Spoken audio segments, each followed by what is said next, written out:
Oke, sekarang masih ada pelajaran PPKN ya di Bupena 4A, tema 1, subtema 2, pembelajaran 1. Sebelumnya kita sudah belajar bahasa Indonesia dan IPA, sekarang ke muatan IPS-nya. Oke, perhatikan video berikut. Ya, sekarang kita masuk ke muatan IPS, keragaman agama di Indonesia. Sebelumnya kita mengetahui pasti di Indonesia itu banyak sekali keragamannya ya. Ada keragaman sosial, keragaman budaya, etnis, dan juga agama.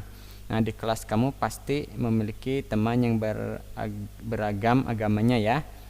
Di Indonesia sendiri mengakui adanya 6 agama, yaitu Islam, Kristen, Katolik, Hindu, Buddha, dan Konghucu ya. Berikut Pento akan sedikit memaparkan agama, kitab suci, tempat ibadah, dan hari besar keagamannya.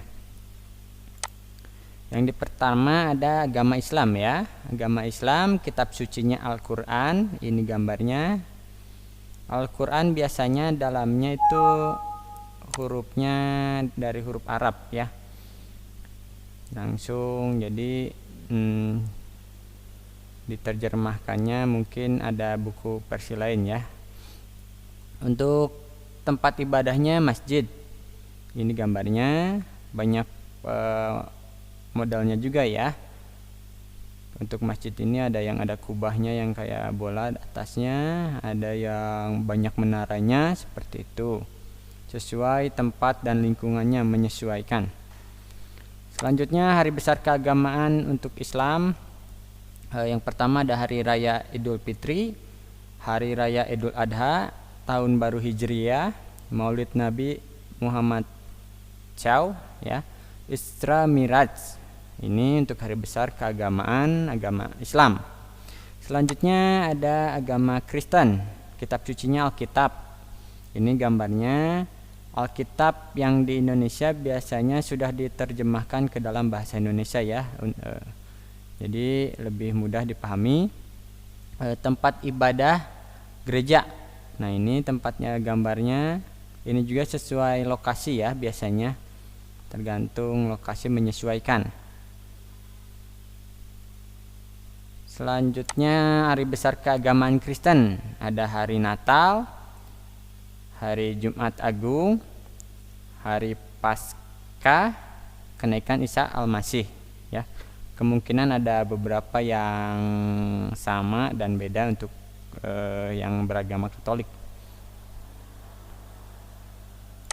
Untuk yang Katolik, kitab sucinya sama ya, Alkitab ya, sama agama Kristen tadi. Tempat ibadahnya juga sama, gereja.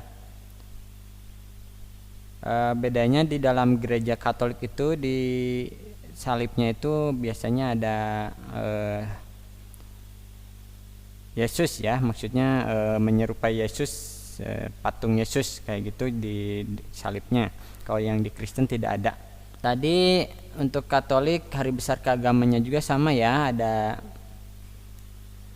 hari Natal, hari Jumat Agung, hari Paskah, kenaikan Isa Al-Masih, sama dengan agama Kristen. Oke, kita lanjut ke yang Hindu. Hindu kitab sucinya Weda ya. Nah, ini gambarnya. Kemudian tempat ibadahnya namanya pura. Nah, seperti ini. Kebanyakan biasanya ada di Pulau Bali ya. Untuk agama Hindu ini banyak sekali yang seperti ini, pura-pura seperti ini. Hari besar keagamaan umat Hindu ada hari Nyepi, hari Saraswati, dan hari Pagerwesi ya. Itu untuk hari besar keagamaan umat Hindu. Sekarang kita ke agama Buddha ya, kitab sucinya Tripitaka. Ini gambarnya, atau bisa disebut juga Tipitaka kalau nggak salah ya, Tipitaka. Tempat ibadahnya wihara atau pihara ya. Ini gambarnya seperti ini. Di Cianjur juga di jalan raya ada ya, itu pihara seperti ini ya, tempat ibadah umat Buddha ya. Untuk hari besar keagamaan umat Buddha ada hari Waisak, hari Asada, hari Katina ya. Itu untuk hari besar keagamaan umat Buddha. Sekarang agama yang terakhir yang diakui di Indonesia ada Konghucu. Kitab sucinya namanya Sisu Wujing ya, ini gambarnya.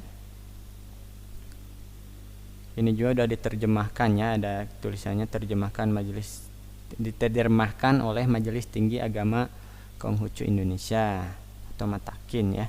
Tempat ibadahnya kelenteng. Nah, ini tulisan kelenteng. Rumah ibadat agama Konghucu. Sekilas mirip vihara ya, tapi mungkin dalamnya sedikit berbeda ya. Pak Yanto juga kurang begitu paham karena kan Pak Yanto hanya tahu sedikit. Hari besar keagamaan umat Konghucu ada tahun baru Imlek dan Cap Gome ya. Biasanya yang beragama Buddha, yang teman kita yang Chinese kadang juga mengikuti seperti ini ya. Ada masih semacam adat istiadat ya. Jadi tetap mengikuti adat tahun baru Imlek, Cap Gome seperti itu. Jadi untuk umat agama Buddha dan Konghucu itu mirip-mirip ya untuk adat istiadatnya. Nah, sekarang tugasnya kalian mencari makna hari besar keagamaan sesuai agamamu. Misal yang beragama Islam, kamu tulis di buku tulisnya hari besar keagamaan. Hari raya Idul Fitri itu maknanya apa? Ngapain gitu ya. Maknanya yang paling intinya maknanya apa? Merayakan apa, memperingati apa, seperti itu. Terus hari raya Idul Adha apa maknanya, sampai Isra Miraj ya, itu untuk yang agama Islam. Yang agamanya Hindu, kamu harus cari tahu maknanya hari Nyepi apa, ngapain, apa sih maknanya hari Saraswati, hari Pagerwesi, dan agama-agama lain. Mencari maknanya sesuai agamamu ya. Misal yang seperti yang tadi udah Pak Ento jelaskan, yang agama Islam cari hari besar keagamaan Islam. Hari agama Kristen ya mencari hari besar keagamaan Kristen, dan seterusnya seperti itu. Oke, tugasnya untuk IPS gitu saja. Selamat mengerjakan. Terima kasih.